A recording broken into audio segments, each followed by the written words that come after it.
नमस्कार, आदाब। Fact plus news से मैं गोरखपुर संवाददाता अनुष फातिमा आपके साथ। आइए आज हम बात करते हैं गोरखपुर की खबरों पर।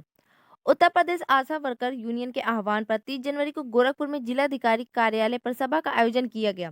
सभा के उपरांत आशा व आशा संगिनियों ने प्रधानमंत्री को संबोधित ज्ञापन जिलाधिकारी के माध्यम से सौंपा और अपनी लंबित मांगों पर शीघ्र कार्रवाई की मांग की। सभा को संबोधित करते हुए भाजपा राज्य स्थायी समिति के सदस्य राजेश सानी ने कहा कि आशा वर्कर देश की सार्वजनिक स्वास्थ्य व्यवस्था की रीढ़ है।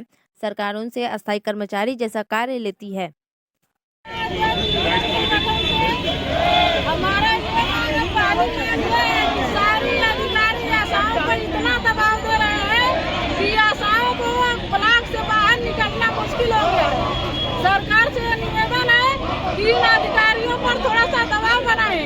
हम अपना अधिकार मांग रहे हैं, अधिकारियों से कोई भीख नहीं मांग रहे हैं। हमारी लड़ाई सरकार से, हमारी मांग सरकार से, किसी अधिकारी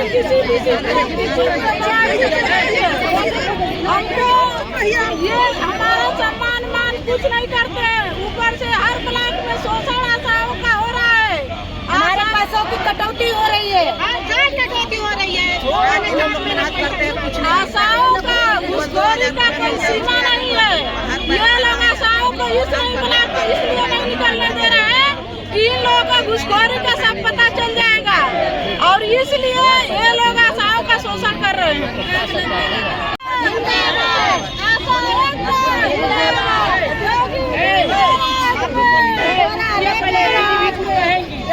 हाँ बोलिए, अपनी बात कहिए। हम चंद्रकांता सिंह जंगल कौड़िया ब्लॉक के अध्यक्ष भी हैं और भारतीय जनता पार्टी के कार्यकर्ता भी हैं। हमको ना योगी जी को गाली देना है ना मोदी जी को गाली देना है। उनका सेवा करते हुए हम उनसे हाथ जोड़ के निवेदन कर रही हैं। हम महिलाओं का पीड़ा अगर नहीं सुनेंगे तो हम ही लोग 9 महीना पेट में पाल करके उनको मुख्यमंत्री या अधिकारी या कुछ भी हम ही लोग बनाए हैं। और अगर हम लोगों का नहीं सुनेंगे तो हम लोग बच्चों को पैदा करना ही छोड़ देंगे। वो अधिकारी और मुख्यमंत्री और प्रधानमंत्री बनेंगे कहाँ से? तो हमको ये सबसे जरूरी बात है कि आप लोगों को पत्रकार भाइयों से बेटों से निवेदन है कि मेरी आवाज मुख्यमंत्री प्रधानमंत्री तक पहुँचाए। हमें ना उनको अभद्र भाषा का व्यवहार करना है ना उनको गाली देना है। जो हम काम किए हैं हमको पिछला भुगतान चाहिए और हम लोगों को भी वो सम्मान चाहिए जो उन लोगों के महिलाओं और बेटियों को मिलती है। तो धन्यवाद।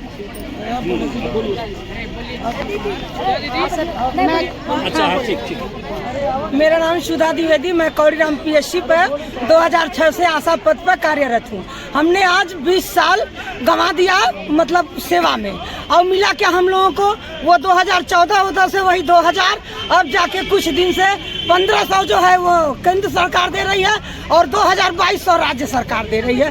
आप भी लोग बता दीजिए, मेरे DM साहब भी बता दें। आज जिनके वहाँ मैं आई हूँ इतनी भीड़ को लेके, अपनी बहनों के लेके, क्या वो 3200-3500 में उनका एक नौकर नहीं, उनका एक कुत्ता नहीं जीता होगा जिसमें हम लोग अपने परिवार का भरण पोषण कर रहे हैं। अगर मेरे DM साहब के पास हम लोग इसीलिए आए हैं कि ट्वीट के माध्यम से जैसे भी हो, पत्रकार भाइयों के माध्यम से ये बात मुख्यमंत्री तक जाना चाहिए, माननीय योगी जी के पास, माननीय क्या नाम है मोदी जी के पास, ये बात ना कि चिट्ठी यहीं फाड़ दी जाए, क्योंकि ऐसे बहुत सारे चिट्ठी हम लोग दिए, यहीं फाड़ दिया गया और यहीं फेंक दिया गया। माननीय मुख्यमंत्री और योगी जी मोदी जी तक नहीं जा पाया।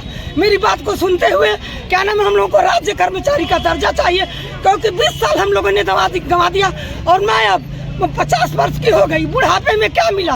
मैं अपने बेटे और अपने पति के पास अब क्या लेके जाऊंगी? वही 2200 की 3200, वही बेटे बहू खड़ी अलमारी मेरी बुक से भरी हुई है। हर साल हमको 10 बुक पढ़ने के लिए दिया जाता है। बच्चे कमेंट करते हैं, बहू कमेंट करती है, हम लोग कमेंट के पात्र हैं।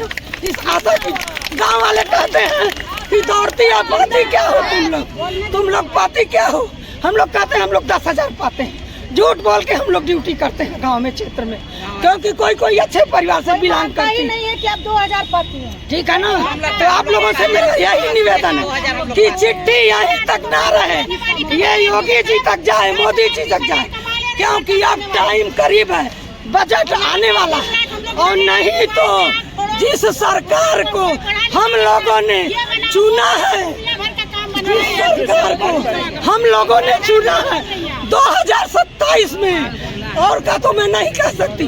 प्रत्येक आशाएं अपने परिवार से, अपने रिलेशन से एक वोट नहीं करने देंगे, और हम लोग कुर्सी हटा देंगे, हटा देंगे, हटा देंगे। अगर हम लोगों को राज्य कर्मचारी का दर्जा नहीं मिला, न्यूनतम वेतन नहीं मिला, मैं ज्यादा नहीं कुछ कहूँगी क्योंकि मुझको वाल्व की दिक्कत है, लेकिन मैं इतना जरूर कहूँगी कि इस अवस्था हम लोग आभा आईडी, हम लोगों को मोबाइल चलाने नहीं आता था, लेकिन आभा आईडी हम लोगों से बनवाया गया। सी बैक फार्म सारे ऑनलाइन डाटा एंट्री का काम हम लोग, डाटा एंट्री का काम हम लोगों से लिया जाता है, लेकिन आज तक 2017 से हम लोगों ने आभा आईडी बनाना शुरू किया। कोई बता दे, एक आभा आईडी पर 10 रुपया था, हम लोगों को 10 पैसा नहीं उस पर मिला, 10 पैसा नहीं मिला। एक मजदूर की दिहाड़ी भी अगर मिली होती तो हम लोगों को संतुष्टि हुई होती। आशा एकता जिंदाबाद, आशा यूनियन जिंदाबाद, आशा यूनियन जिंदाबाद। घर घर आशा जाती है, स्वास्थ्य विभाग बताती है, घर घर आशा जाती है, टीबी मुक्त आशा किया, पोलियो मुक्त आशा किया, कुष्ठ मुक्त आशा किया।